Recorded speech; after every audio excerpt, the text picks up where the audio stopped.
Welcome back to the Deep Dive. This is where we take your source material, your notes, articles, research, and really boil it down into knowledge you can use and fast. And today, we're on a bit of a culinary mission. We've got this fantastic collection of sources on 5 absolute classics of French cuisine. Foundational classics. We're talking coq au vin, Boeuf Bourguignon, Ratatouille, quiche Lorraine, and of course, creme brulee. And this isn't just a list of ingredients. These sources are a deep dive themselves into regional French cooking, into the philosophy behind it all. Exactly. We've got the history, the practical steps for a home cook, and this is the best part, those little expert tips that make all the difference, the things that turn a good dish into something, truly special. So our mission today is to pull out those essential techniques, those key insights, so you walk away really understanding these dishes on a much deeper level. Okay, let's unpack this. We're going to start our journey in Burgundy. Famous for its wine, obviously, but also for this incredibly hearty wine-based cooking. Which is why we're grouping the first 2 dishes together. They're like cousins. Coq au vin and Boeuf Bourguignon, both from the same region, both built on the same principles. They really are. They're the definition of what the French call cuisine de terroir, cooking from the land. Coq au vin, which literally means rooster in wine, has this amazing origin story. Right. It wasn't about fancy chicken back then. Not at all. It was a peasant dish. It was about resourcefulness. You had a tough old rooster, and the only way to make it tender was to simmer it for hours in the local red wine. It was a way to soften the old rooster. It's genius, really, using one local product to transform another. And Boeuf Bourguignon is the same idea, but it's fame, it's global reach. That's all Julia Child, isn't it? Absolutely. She took this rustic stew from the French countryside and basically introduced it to the world. And for both of these dishes, the #1 rule, the one thing every single source hammered home, was about the wine. The wine, you absolutely cannot skimp on the wine. If you take away one thing from this segment, it should be this. Only cook with the wine that is drinkable quality. But why? I think a lot of people would just grab the cheapest bottle they can find, thinking it all cooks off anyway. And that's a huge mistake, because as the sauce reduces, all the flavors concentrate. A cheap wine often has added sugars or weird, harsh tannins. So those just get stronger. They get stronger, and they'll ruin the balance of your sauce. A good drinkable wine adds complexity fruit, acidity, that complements the richness of the meat. If you wouldn't want a glass of it, don't put it in your stew. That makes total sense. Ooh. But the flavor doesn't even start with the wine, does it? It starts with the sear. It starts with the sear. For coq au vin, you have to get a really deep, dark brown on those chicken pieces and the bacon lardons. That color is the foundation of your final sauce. And for Boeuf Bourguignon, it's even more critical. It's everything. I mean, for the beef, the browning is the main source of flavor. We're talking about the Maillard reaction. The chemical process that creates all those savory, complex notes. Exactly. And to get it right, you have to manage 2 things: heat and moisture. You need a screaming hot pan, and you have to brown the beef in small batches. Because if you crowd the pan... The temperature plummets, Wow. the meat releases all its water, and you end up steaming it instead of searing it. And steamed meat is gray and bland. You lose all that potential flavor. So, patience. Browning properly is non-negotiable. And the reward for that patience? Well, our sources all agree that both these dishes are actually better the next day. Oh, way better. That resting period lets all those deep flavors from the wine and the Maillard reaction really meld together. It's what gives it that restaurant quality depth. Good to know. Just be aware of the time commitment. Boeuf Bourguignon is a real project, 2.5, maybe 3 hours of simmering. Or in a low oven, about 160 Celsius, until that meat is just falling apart. Coq au vin is much faster, more like 45 to 60 minutes. Okay, so from the hardy, wine-soaked hills of Burgundy, we're taking a sharp turn south. A complete change of scene. We're heading to sunny Mediterranean Provence, where the cooking is all about olive oil, fresh herbs, and sunshine.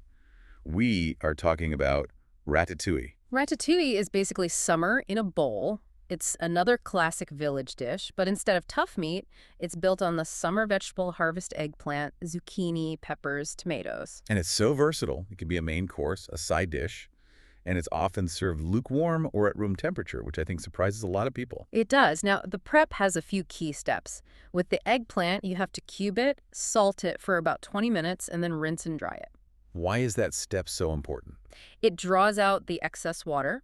Eggplant is like a sponge, and if you don't do this, it'll just soak up a ton of oil and become greasy.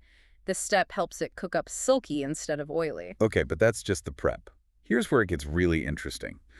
What is the single biggest secret to making a great ratatouille and not just a pile of vegetable mush? Ah, this is it. This is the game changer. You have to cook each vegetable separately. Separately. That sounds like a lot of extra work. You can't just throw them all in the pot at once. You can't. If you do, it all turns to soup. See, every vegetable has a different water content, a different texture. Zucchini cooks much faster than eggplant. Of course. By cooking them one by one, you control the texture of each component. You sear the eggplant until it's creamy. You soften the peppers. You build layers of flavor and texture. Then you bring them all together at the end. It's a completely different dish. And then I'm guessing olive oil is key here. It is. The sources literally say this dish gets better with oil. It's what carries and melds all those individual flavors. And the final touch for that classic Provençal aroma. Has to be basil. Fresh basil, chopped and thrown in right at the very end, just before you serve it. That perfume is essential. From Provence, we're jumping again. This time we're heading northeast to the Lorraine region for pure, savory comfort food. We are talking about quiche Lorraine, a dish everyone thinks they know. But the history has a little surprise, doesn't it? Something about a key ingredient that wasn't actually there originally. It's a great kiss of food trivia. When you think quiche Lorraine, you think cheese, right? Gruyere, usually. Of course. But the original, the classic recipe, had no cheese at all. It was just the pastry crust, the egg and cream filling, and bacon. The cheese is a modern addition. That's fascinating. Now, the real technical challenge with a quiche isn't the filling, it's the crust. It's all about the pastry. And there are a few ironclad rules. First, your butter has to be cold, like really cold, cut into tiny cubes, and you barely work it into the flour. So you're not trying to make a smooth dough. No, you want a sandy, crumbly texture. You use just your fingertips so you don't melt the butter. And rule number 2 is about resting the dough. This is a step people always want to skip, and you just can't. The dough must rest in the fridge for at least 30 minutes. It lets the gluten relax. If you don't, the crust will shrink in the oven and pull away from the sides of the pan. And the final step before the filling goes in. Blind baking. You have to pre-bake the empty crust. You line it with parchment paper, fill it with baking whites or dried beans, and bake it for 10-12 minutes. Why? It sets the crust. It creates a barrier. It's the only way to guarantee you won't have the dreaded soggy bottom. The mortal enemy of any good tart. And the filling itself is pretty simple. Deceptively simple. Eggs, cream, a bit of milk, salt, pepper, and a tiny grating of fresh nutmeg. That nutmeg is the secret aromatic signature of a true quiche Lorraine. And a word of caution on the seasoning. Yes. Be so careful with the salt. Remember, the bacon is salty, and if you're adding cheese, that's salty too. It's very easy to overdo it. And one last tip. Once it's out of the oven, let it rest for 10 minutes before you even think about slicing it. It needs that time to set, the cuts will be cleaner, and the filling won't run. All right. We've had stews, vegetables, a savory tart. It's time for dessert. The iconic French finale. Creme brulee. A dish that looks simple but is all about precision. First, a quick history note. Its origins are a bit murky, right? Everyone wants to claim it. They do. You've got Spain's crema catalana, England's Trinity cream. There's a debate. But there's no question that in its modern form, it is a definitive French classic. And the technique is everything. So where do we start with the custard? You start with flavor infusion. You warm your cream with a real vanilla bean, split it open, scrape out the seeds, and let the whole thing steep in the cream. And then comes the tricky part. The part where it can all go wrong. Tempering the eggs. This is where you have to be careful. You've got your egg yolks and sugar whisked together. You add the warm cream to the eggs, but you have to do it slowly. A little at a time while whisking constantly. Constantly. If you dump the hot cream in all at once, you'll just end up with sweet scrambled eggs. You're gently raising the temperature of the yolks. And after that, what's the pro tip for getting that perfectly smooth, silky texture? You have to strain it. Pour the entire mixture through a fine mesh sieve before it goes into the ramekins. It catches any tiny bits of cooked egg or vanilla pod. This step is non-negotiable for a professional result. Now, the baking. This isn't just a matter of putting them in the oven, is it? Absolutely not. You need a gentle, even heat. So you bake them low and slow. We're talking 130, maybe 140 degrees Celsius in a bain-marie. A hot water bath. A hot water bath. This protects the custard from the direct heat of the oven. Without it, the edges would overcook and the custard would curdle, getting a spongy, porous texture. And you know it's done when the edges are set, but the center still has a little jiggle. A slight tremble. Then they have to be chilled completely, at least 4 hours, but overnight is even better. For that amazing contrast with the hot, crackly top. The brulee itself, that sugar layer has to be created immediately, and I mean immediately before serving. You use a kitchen torch or the broiler on high, Why so last minute? because if you do it even an hour ahead, the moisture from the cold custard will start to dissolve the sugar, and you'll lose that perfect glass-like crack. The magic is gone. Wow.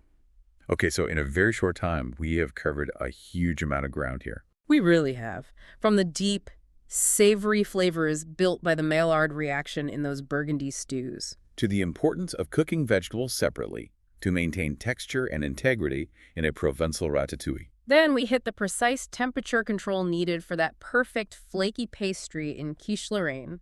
And finished with the low and slow, gentle heat of the bain-marie for that flawless creme brulee. These are the nuggets, the key takeaways that let you really understand these dishes. This raises an important question. Our source material mentioned that you could actually build an entire multi-course French menu from these 5 dishes. That's an interesting challenge. How would you do it? Well, that's the question for you, the listener. You have 2 very rich, heavy stews. You have a versatile vegetable dish. You have a savory tart. And you have the dessert. How would you combine them? Which would be the starter. How do you balance the richness of the Boeuf Bourguignon against the other elements? It forces you to think about balance and structure. It's a great culinary puzzle. Something to think about until our next deep dive. Until then, stay curious.